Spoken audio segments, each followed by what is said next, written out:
Right, thank you very much for a really engaging session. Good afternoon, everybody, and welcome to the ALPS Awards Finalists session. My name is David Summer. I'm co-founder and product director at Kudos, and it's my privilege to lead the ALPS Awards judging panel. I'd also like to say thanks again to PA Editorial, who are again sponsoring the awards this year. So we have an amazing panel of judges that give hours and hours of their time each year to judge these awards.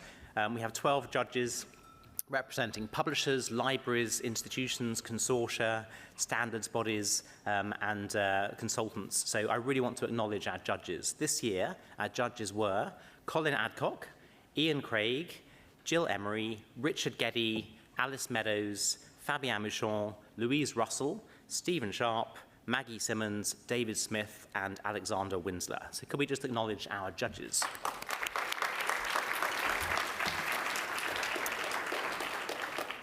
So this year, we received 19 submissions across the 2 awards, and we've narrowed that down to 2 finalists for the Impact Award and 4 finalists for the Innovation Award. So the Impact Award is now in its 3rd year, and this award is designed to recognize initiatives, projects, campaigns, collaborations that demonstrate a beneficial impact within our community. And the 2 finalists for the Impact Award are Atom Grants, who help to democratize access to diverse funding sources for research, and Frontiers for Young Minds, who are engaging kids aged 8 to 15 in the peer review process. And then moving on to the Innovation Awards, this recognizes products, services, and technologies, business models, which are both innovative and of significant value to scholarly communications. And our 4 finalists for the Innovation Awards are AI Talks with Bone and Joint, who are using generative AI to transform research accessibility and create podcasts from research. Alchemist Review from Hum and Grounded AI, which are using AI to extract and assess manuscript quality through deep textual analysis. Embedded Transparency and Reproducibility in Science. This is DataSeer Snapshot in partnership with Taylor and Francis, delivering scalable AI-powered editorial screening and integrity solutions. And finally, TOEFL Metadata, or TOEFL Open Metadata, who are revolutionizing open book publishing, providing open metadata management, distribution, and hosting solutions. So they are our finalists. So could we take a moment to acknowledge all 6 of them?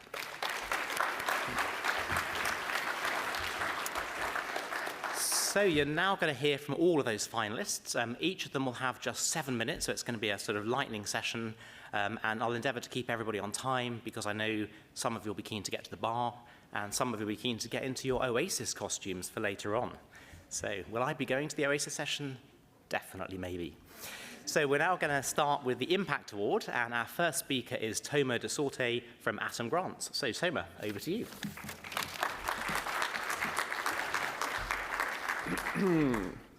Hi, I'm Thomas de Sotoy from Atom Grants, and today I'm going to tell you a little bit about who we are, what we do, and if I have time within the 7 minutes, which just started, what we're going to do in the future as well.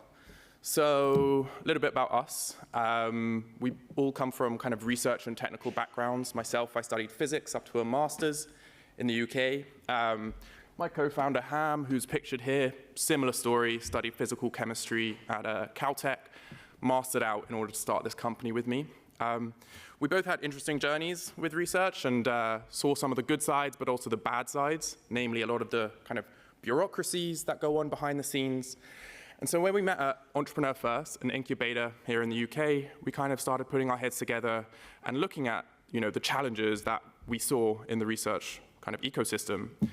And so our shared backgrounds brought us together, and we started talking with kind of hundreds of researchers, research administrators, and one of the same kind of narratives kept coming up, and it was, where do I get my next grant from?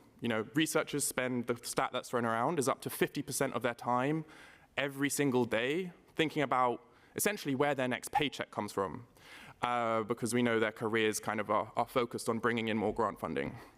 So we set about building a platform to connect researchers with funding opportunities. And yeah, ultimately the challenge that we're solving is that funding opportunities are hard to find. There are the classic federal sources, but those are increasingly becoming less clear whether they're still available. And faculty, they have other responsibilities. They have teaching responsibilities. They have to do the research themselves as well. And so they just don't have time to do these painstaking manual searches. And, we have huge administration teams, officer-sponsored programs to support the faculty, but they're still sometimes a bottleneck to research. So this is the problem that we're solving. How are we doing it? Well, Atom is an AI-powered grant search engine. And what we do, essentially, is we scour the internet for publicly available sources. So we look for researcher information, and I'll touch on a little bit on what we do to actually generate profiles. But we also pull in a whole range of funding opportunities across a diverse source of funders. So, increasingly more and more, as the federal scene is changing, diversifying your funding is becoming increasingly more important, right? So at its heart, what we do is we essentially pull in funding opportunities, and then we layer a semantic search engine on top of this. What this essentially means is we're able to, through our kind of AI, understand the meaning and intent behind what researchers are trying to do. And so traditionally, researchers have had to use things like keyword search, which miss quite a lot of context. Chemistry can mean multiple things. It can mean physical chemistry, biological chemistry, human chemistry. And so our algorithm is able to pick up on the meaning behind the research intent, and then connect those researchers with those diverse funding opportunities. So we've kind of innovated as well, and so a big part of the problem is understanding what are you eligible for. And so we have taken the search a level deeper with our deep research kind of product, which not only finds you things that you might be interested in, but also analyzes your profiles, which we build up for you automatically to cross-reference things that might make you ineligible for that opportunity, and then deliver you a report right there on our website. So I've been talking about these profiles that we generate, right? One of the challenges is that researchers, as we mentioned, don't have time to go in and do these searches. And so actually, our platform is built for the back office.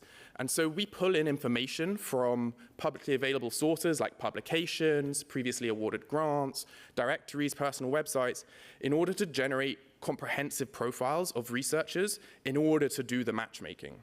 So researchers don't even have to lift a finger for their back office to begin sending personalized recommendations straight into their email inbox. On top of that, we've trained a chat on every single proposal in our database to basically answer additional questions that typically a researcher would go to a back office staff to get answered. So super easy to extract information from things that are typically hidden on page 20 of a PDF. It's accessible immediately at your fingertips now. And finally, the admin focus. So initially, we built this as a platform for researchers. It was a free newsletter where you could put in your research interests. But really, through building that, we discovered that there are a ton of workflows and administrator kind of analytics that's really important for universities to understand about their researchers and their research areas and their strengths and their weaknesses. So the platform is really built from a perspective of how can we support these kind of leaderships within the research back office.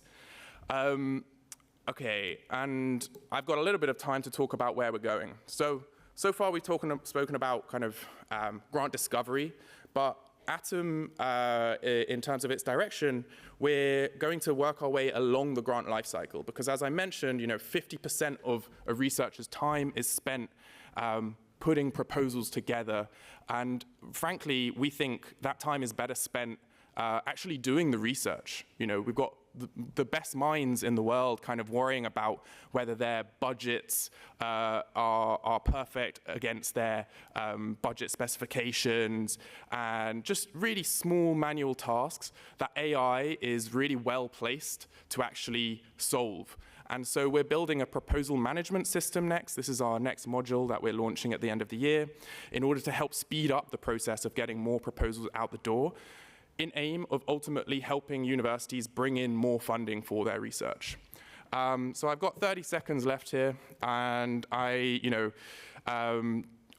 can tell you about Adam and the impact that we're having, but ultimately the impact is seen in our customers. And so we've launched at over 20 universities in the last year of operating, serving thousands of researchers across the US. And yeah, these are some of the quotes here. And thank you everyone for your time.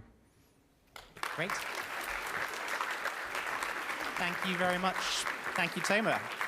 So next up is Frontiers for Young Minds, and welcome to the stage, Laura Henderson.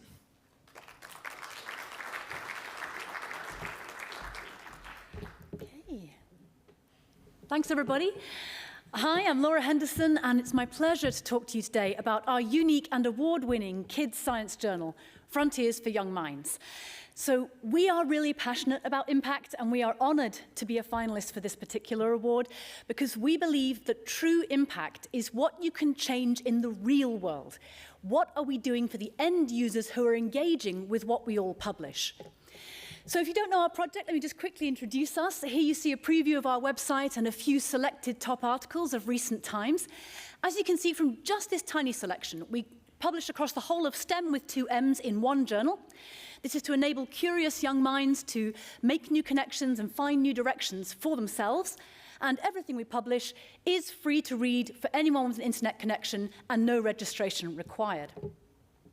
So we work with top scientists to rewrite their already peer-reviewed, validated research into short, kid-friendly articles.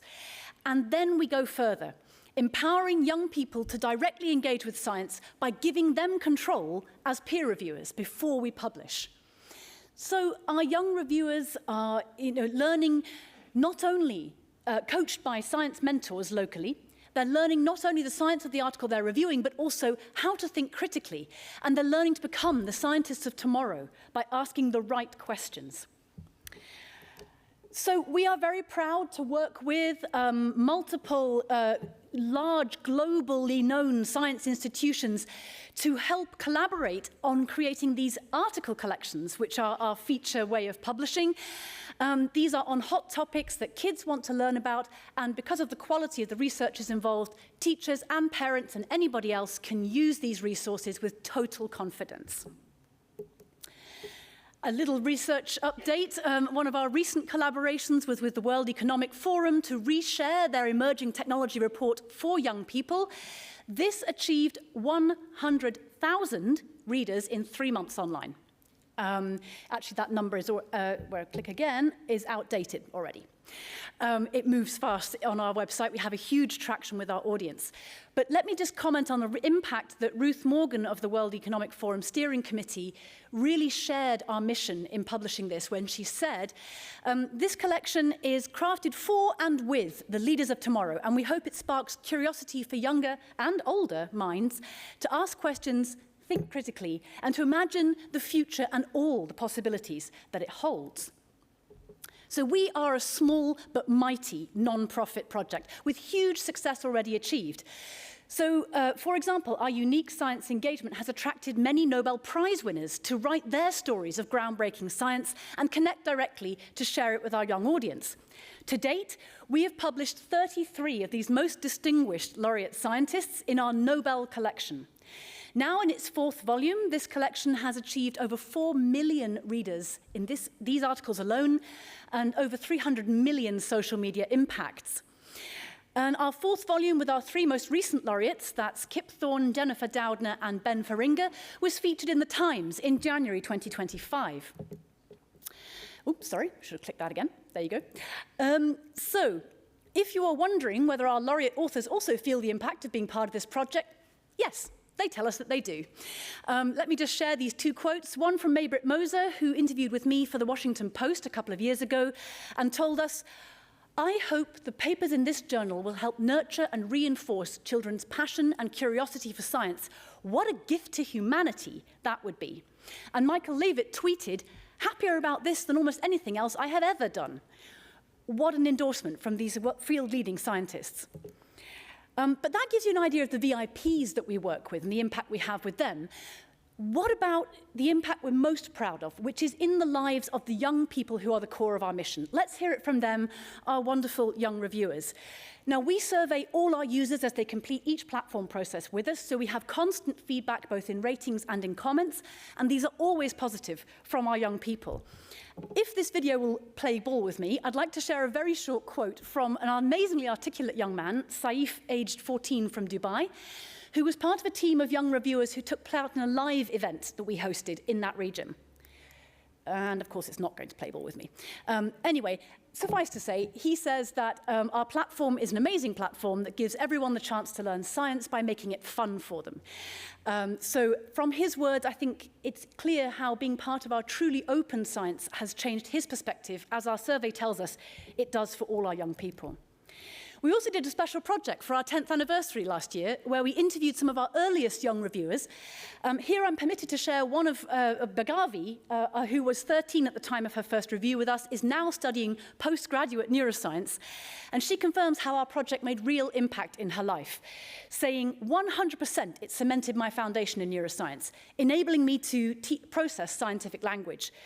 Frontiers for Young Minds enables kids to enjoy starting to learn how the world works. It really opened new doors for her future.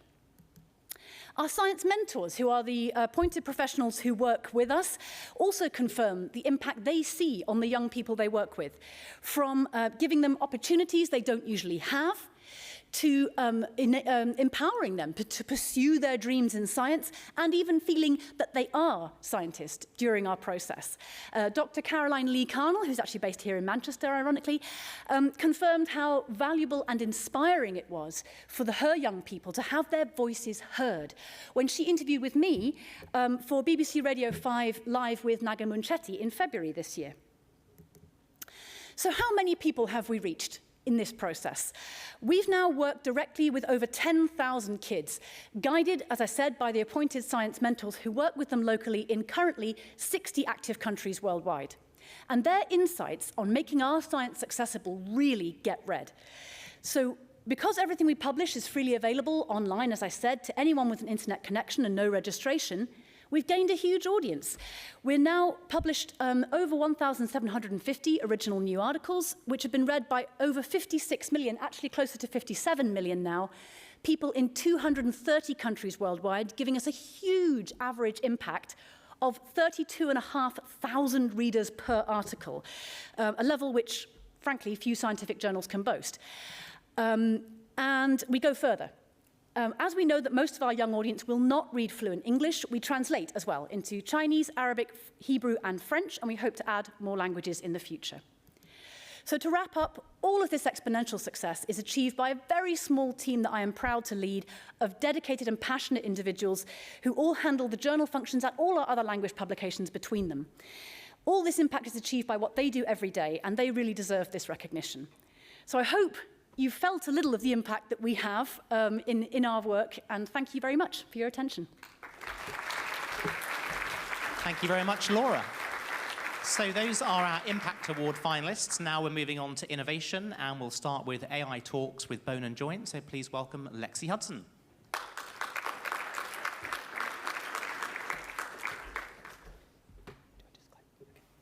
Hi, I'm Lexi Hudson. I'm presenting on behalf of Bone and Joint. We are an independent society publisher and charity dedicated to the advancement of education in orthopedic surgery and allied branches of surgery, with 4 journals publishing research from around the world. We are a very, very small team. We have 16 members of staff. So any new project that we commit to really has to justify its place in our workflows. There's a lot we want to do for the orthopedic community, but there are only so many hours in the day. And that's something that we actually share with our readership. As you can imagine, orthopedic surgeons are perpetually short on time, and they're overwhelmed by research output. They don't necessarily have the time to sit down and read a full issue cover to cover. But they work in a field where staying on top of best practice directly impacts patient outcomes. Sometimes the only way to do that is on the go, which is where a medium like a podcast becomes incredibly useful. Bone and Joint already hosts a human-led podcast series discussing papers published in our flagship journal, but obviously producing these episodes is very time and resource intensive. So if we wanted to expand our knowledge translation tools for our digital-first open access journals, we had to think outside the box. Enter 67bricks, our technical partner, who we were already working with to overhaul our website and develop a suite of new digital products. In response to our need for a knowledge translation tool that we could seamlessly integrate into our existing workflows with minimal disruption and as few demands on the team as possible, they were able to offer us a generative AI-powered podcast tool that we could customize for our specific audience. To just walk you through briefly how it works, we take a published article from one of our open access journals, we feed it into the tool, set parameters such as the journal name, and whether we prefer a British or American accent. And within 60 seconds, we have a 5-minute conversation between two digital hosts who discuss the study's aims, methodology, results, and conclusions. In addition to the audio file that you see here, it also produces a transcript of the entire conversation, which a member of the team, me, can quality check, and if anything needs to be ironed out, I can tweak it, re-ingest it into the tool, and it can produce an updated file. I then send both of these to the corresponding author to make sure that they're satisfied that the tool has summarized their article with accuracy. And it's this aspect, the accuracy of the content, that makes AI Talks so special. Other tools, other large language models can create podcasts from static content, but without a human in the loop, it inevitably runs the risk of overgeneralization and therefore misrepresentation. The tool features a unique, bespoke pronunciation dictionary, which we can update as often as we need to ensure that the extensive and diverse medical jargon in orthopedic research papers isn't lost in translation. This is simply not available on any of the off-the-shelf tools on the market. Most importantly, this tool operates on a closed system. No data is passed back to any third parties, the authors retain their rights, and if they're not happy with the quality of the summary, we don't broadcast the episode. So we launched AI Talks with Bone and Joint in November of 2024. We've published 26 episodes and counting, and the impact has exceeded all our expectations. There have been downloads on every continent, and whereas written full-text articles are primarily accessed from a desktop, 90% of AI Talks episodes have been listened to on a mobile device, which means that we're tapping into an audience who may not otherwise have been able to keep up with all the articles that they were curious about. Episodes also continue to be discovered and downloaded months after initial release. Most delightful of all, though, has been the feedback from the authors themselves. This is just a handful of responses that I've received when I've sent authors their episodes to review. One said he thinks it's a great way to reach orthopedic specialists who prefer to stay updated on the go. The episode is of high quality in both content and delivery. Another thought it summarized his papers better than he does. So in terms of what's next, we're continuing to publish episodes on a weekly basis. They're free to listen to for everyone, in line with our charitable mission to increase engagement with orthopedic research rather than income streams. Ideally, one day in the not too distant future, we'll get the tool to summarize an entire issue's worth of content or collate a series of episodes together around specific topics in a roundup style summary. AI Talks has benefited us so much. We may be a small team, but it's enabled us to think big. And with that, I thank you for listening and hope you have a great conference. Thank you very much, Lexi. Okay, so next up is Alchemist Review. So please welcome to the stage the man who's literally been there and got the T-shirt, Dustin Smith. Great. Wonderful, thank you. So Dustin Smith, co-founder and CEO of Hum, and we build and are building Alchemist Review along with Grounded AI. And so we are applying AI in the editorial portion of review. And publishers are facing a submission tsunami. Ultimately, editors are bearing the brunt of that. They're a vastly underserved community. And so the solutions we're building work all the way from upfront triage through the first decision all the way through finding and ultimately inviting reviewers. So we're doing this with a bunch of great publishers. This is live streaming feedback coming from all over the world, from editors all over the world, and infrastructure providers like ScholarOne. So this is a community effort built from the ground up. Where do we start? So there are some things that are live now. I'm going to show you some things that are upcoming soon. This is really a deep textual analysis, a sort of pre-read, as if a colleague were to go in and provide you a bit of a summary of what you're going to see in the paper. So key things like key claims and methods. And this is ultimately something that speeds the amount of time to digest and absorb the paper itself. That is then fed directly into a private AI cloud.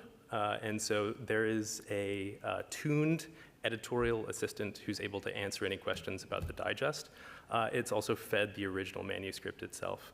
And so instead of tab sprawl, opening many tabs and doing things like going to Wikipedia or Googling, ultimately this is at your fingertips live as an editor. Also provides an incredible learning experience for us. What are people asking for that we don't have in the product right now? In collaboration with Grounded AI, we're doing citation and reference evaluation. So this is looking at every single reference, every single citation as part of a manuscript. You're able to find things like high self-citation density, things that have the fingerprint of being AI generated, things like stale references. When you're ultimately doing this sort of deep look, something that no editor, no reviewer would be able to do in full, these are places where the robots are really advantaged, where humans ultimately just don't have the time. There's some very fun things coming up in the next sort of quarter or two. One is journal fit. Up at the beginning of the process, ultimately you want to understand whether a manuscript is a good fit for that journal, and not just does it fit with the aims and scope, but to what extent is this a novel piece of research that has high impact and ultimately is scientifically rigorous. All of these things are explainable. So we give the assessment, we allow you to do the bucketing where this is a very high fit, good candidate to advance to review. This is a poor candidate, likely a desk reject. This ultimately has a low relevance to scope, but is a high quality piece of work.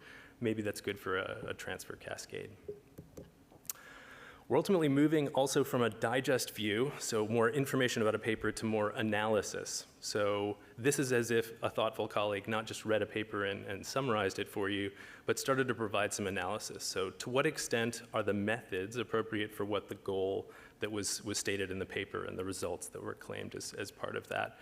Feeding in multiple sources of information, including the citation and reference evaluation, technical and admin checks, and other things as we start to release them, including new sorts of analysis like assessing figures using vision language models. So typically when a manuscript is submitted, the figures are all stacked at the bottom, and an editor is literally scrolling up and down to see, is this present in the text? And then doing various sorts of hygiene checks. So are there scale and error bars? Are the labels there? And so we're going through in great detail, and this is rolling up to that triage center view. So understanding exactly what I should be looking at. As we think about going from hours to minutes, you can see all these little places in which we're compressing the amount of time that humans are wasting, where we're able to actually allow these experts to focus on what they do best. One of the things that we've seen editors do in the wild is what we call rampant Googling. And the rampant Googling is opening so many tabs that their browser almost crashes. They're looking for related papers for two key purposes. One is to validate the claims in the paper, and the other is ultimately to fish for reviewers. But we're doing that automatically. We're searching hundreds of papers. We're automatically telling you why this is a relevant paper. You might want to peel it out. And we're presenting the top 5 that you ultimately can open. So shortcutting that process of rampant Googling and saving the RAM on a computer to be able to do that more effectively. We're also doing reviewer recommendation using a multitude of methods. We're not using any of the third-party API services that you would know very well. These are novel methods in order to select reviewers, including some new agentic-based approaches, searching a vast quantity of literature, and ultimately fusing those approaches and presenting information and links to things like Google Scholar and the H-index, so you can help sort through the sort of reviewers which look potentially most appealing. We're taking that even further. And so instead of just pressing the auto invite button on your manuscript submission system of choice to send a form email, this comes a little bit from our marketing heritage. We're ultimately pulling the papers, we have the context, we understand why we selected these people to be reviewers, and we can take the step to make the editors look really good, to say this is exactly why we chose you to be a potential reviewer as part of this manuscript. So not just provide the rationale, but pre-compose an email that you're able to actually drop in and then increase the rates of potential responses as part of that. So Alchemist Review is in general release today. We're working with great publishers, but there are many more, a lot more problems to solve and exciting things up ahead. So thanks so much. Thank you very much, Dustin. Okay, next up then is embedding transparency and reproducibility in science. So please welcome Rebecca Taylor-Grant. Hi, thank you. I'm Rebecca, presenting on behalf of the academic publisher Taylor & Francis and also our project partner DataSphere. So there's been a real theme in the Innovation Award shortlist so far around AI, and this is also an AI tool. I think our name of our project was a little bit opaque, but to sum it up, we were really trying to investigate whether we could use an AI tool, so in this case DataSphere, to check our incoming manuscripts for data sharing in alignment with our data sharing policies. And then, if that was possible, use that to start to implement more data sharing policies across our journals. I'll talk a bit about why we'd want to do that. I've just picked a few of the reasons why a publisher might want to implement some more data sharing policies. I think it is the way that science is going, I hope. You can see across stakeholders like funders, including the National Institutes of Health in the US and the UKRI, moving towards these open data mandates. At the same time, we're facing challenges around research integrity, paper mills, AI itself, and other bad actors.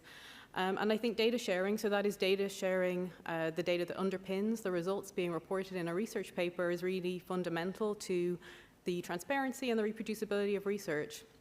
But at the same time, we know that only around half of journals have a data sharing policy at all. So that's not just have a data sharing policy that requires open data, but just have any kind of data sharing policy. And we also have good evidence of why that is, what are the barriers. So publishers do lack capacity to enforce these policies at scale. So thinking about the reasons for that, data sharing policies, when you start looking at their complexity, they create a real challenge for our editorial teams and our administrative staff.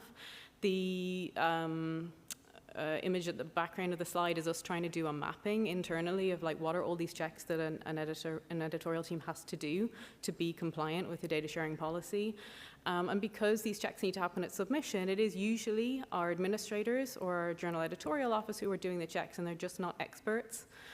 You need quite deep disciplinary expertise to undertake these checks. We have some of that within our open science team, but we can't scale it. We can't have our small team checking manuscripts incoming at over 2,500 journals.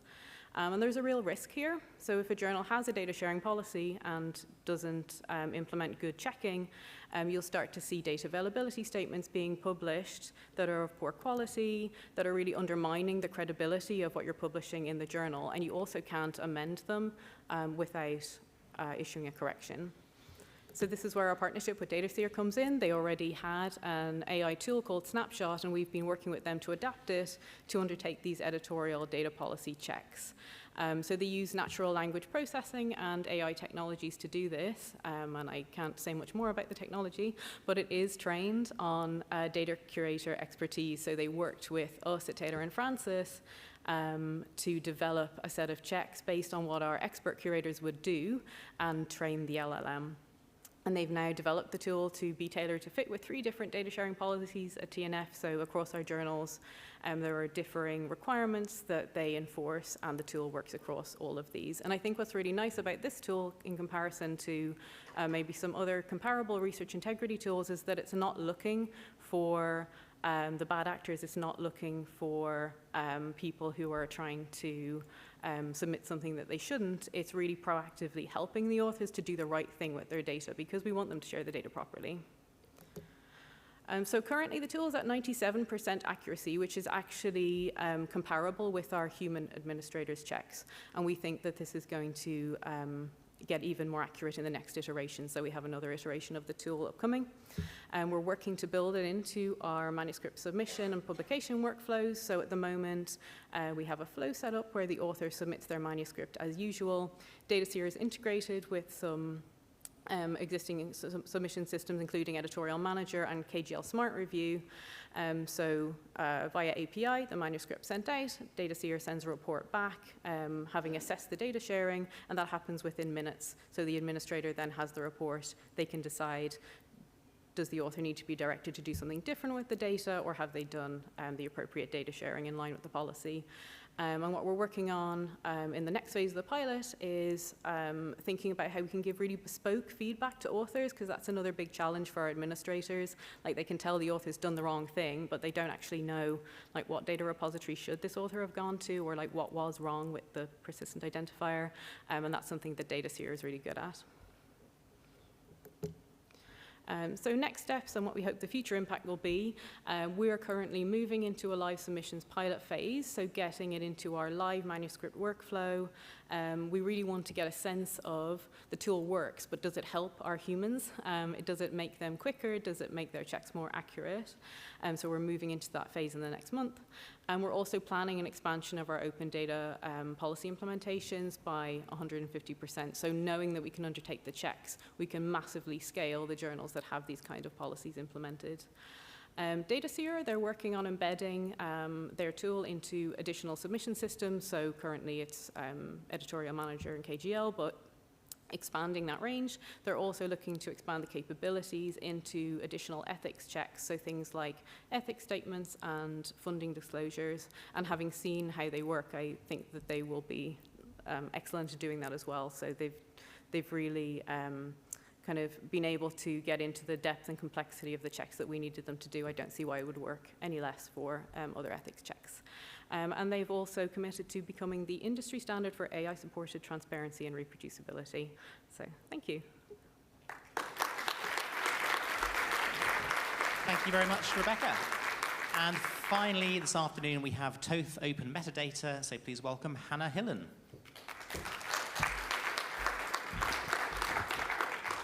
Hi, so TOEIC Open Metadata is a non-profit community interest company, and we are dedicated to advancing open access publishing and supporting the scholarly community.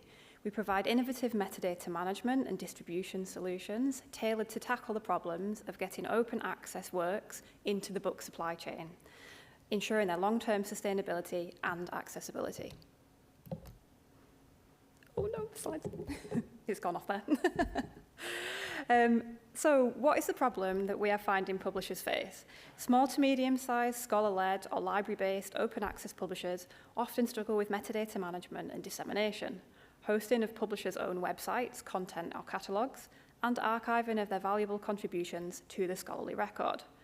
All dissemination channels require different types of outputs with different specifications, including ONYX files, KBAR, and Mark 21 records. Commercial solutions are expensive for those publishers who operate as non-profit, are scholar-led, or are connected to scholarly societies. Commercial systems are also tailored to closed access materials and distribution channels.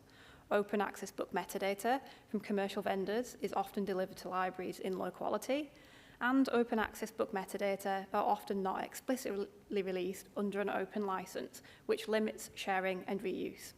These problems are the reason we started TOEIC as part of the community-led Open Publication Infrastructures for Monographs project in 2019, better known as COPIM.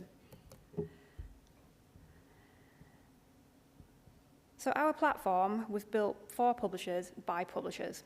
Our software is open source with the entire code base available under an open license on GitHub.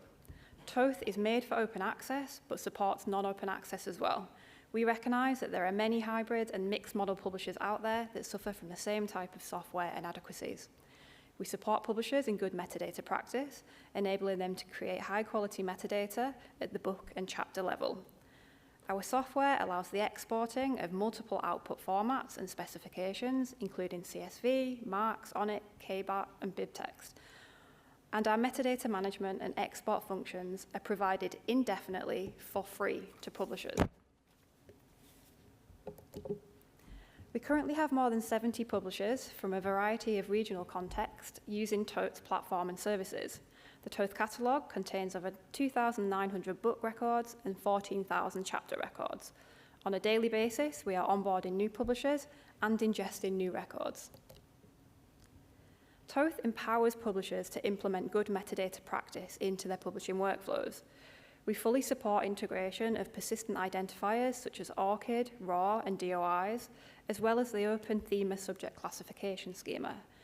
Our dissemination services automatically deliver a publisher's book to more than 10 external ebook aggregators and indexes, whilst also providing archiving of a publisher's valuable contributions to the scholarly record. Toth can take the legwork out of making your books visible and accessible to readers. We have established 3 main service packages to support publishers in metadata management and dissemination. Toth Free is available to any publisher at no cost at all.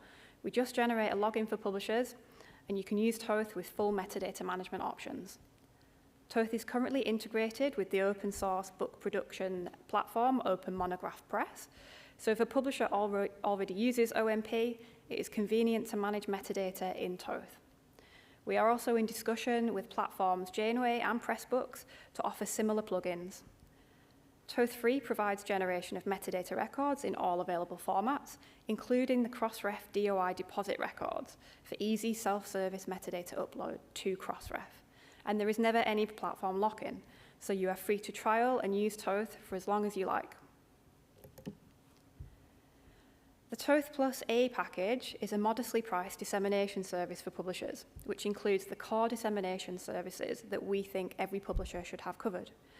It includes everything in Toth Free, as well as book file hosting via a content distribution network under a publisher's domain to facilitate distribution.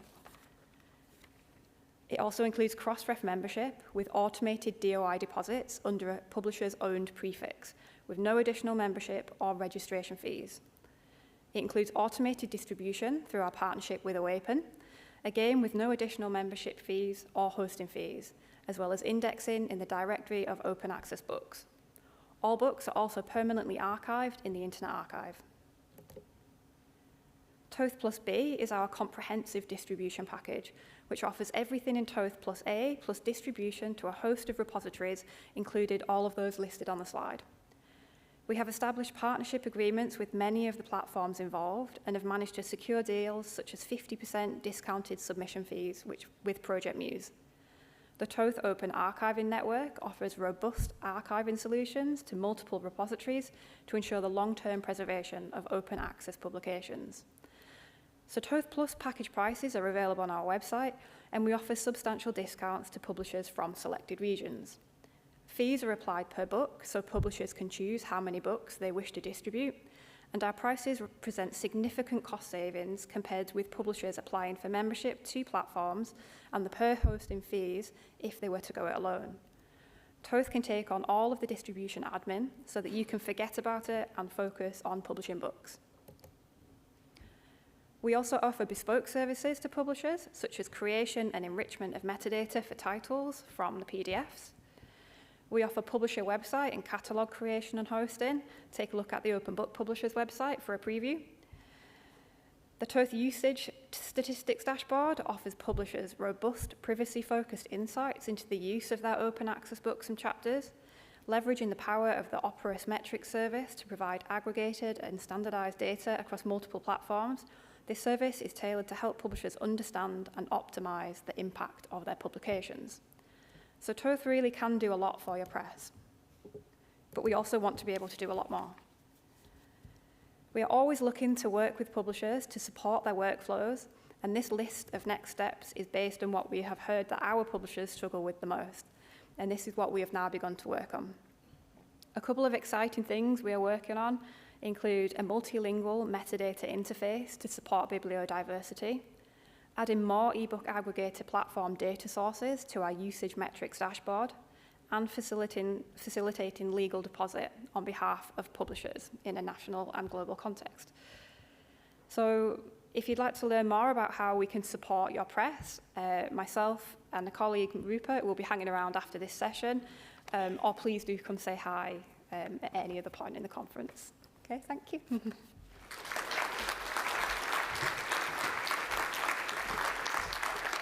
Thank you very much to Hannah and to all of our finalists. Great presentations and worthy finalists, I'm sure you'll agree how difficult that made our jobs as judges. However, we have reached a decision, and I'll be announcing the winners tomorrow night at the awards dinner just before the famous ALPS quiz. So I'm now going to hand over to Miranda Ashby-Wood, who will tell you what's coming next. But could we just show our appreciation once more for all 6 finalists? Thank you.